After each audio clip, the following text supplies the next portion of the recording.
Καλησπέρα από το Κώστα Ναβαρίνο. Ένα απίστευτο ξενοδοχείο σε ένα μοναδικό μέρος που ήρθαμε εδώ πέρα Dream Trips, πάνω από 400 Dream Trippers. Πριν ξεκινήσουμε να δείξουμε το δωμάτιο, θα μείνουμε για 3 μέρες. Δώσαμε 240 πόντους μας και εξτρά 60 ευρώ. Να μην ξεχάσω. Έχουμε 50 ευρώ το άτομο στο δωμάτιο όμως που είναι δίκλινο αυτό που θα δείτε για να τα εξαγιώσουμε στο ξενοδοχείο. Από χαμάμ, σπα, κανό, καγιάκ μέχρι και γκολφ. Έχει δικό του ιδιωτικό γήπεδο γκολφ στο ξενοδοχείο. Πάμε λίγο να δούμε το δωμάτιο. Εδώ πέρα έχουμε τον καθρέφτη μας και τον πρελίτσα μας πριν βγούμε έξω. Σίδερο-σιδερόστρα. Εδώ είναι το πρώτο μας μπάνιο. Κλασικά πράγματα. Μέσα η ντουζιέρα. Για πάμε λίγο να δούμε τον υπόλοιπο χώρο που σίγουρα θέλετε όλοι να μάθετε.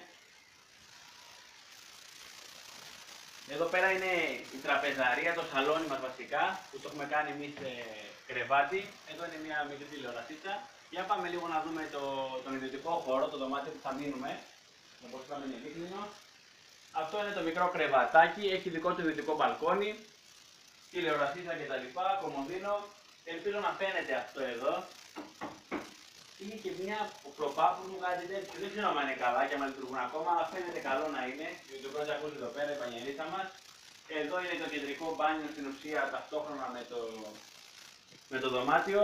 Εδώ είναι η ντουλαπίτσα μας, έχει λίγα πράγματα, σεσουάρ κτλ. Ναι, τα μπουρμουζάκια μας.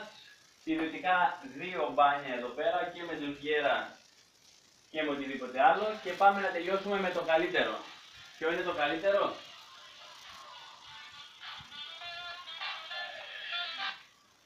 Πάμε λίγο να δούμε εδώ πέρα. Κάποτε πριν 4 χρόνια μου λέγανε κάτι για πυραμίδες. Τώρα ζω μια ζωή που δεν φαντάζομαι και μετά το Las Vegas στη Μύκονο ερχόμαστε εδώ. Αλλά πυραμίδες που έχουν ειδική πισίνα δεν υπάρχουν. Γι' αυτό υγιείσου την τυχεία, είτε τώρα είτε μετά.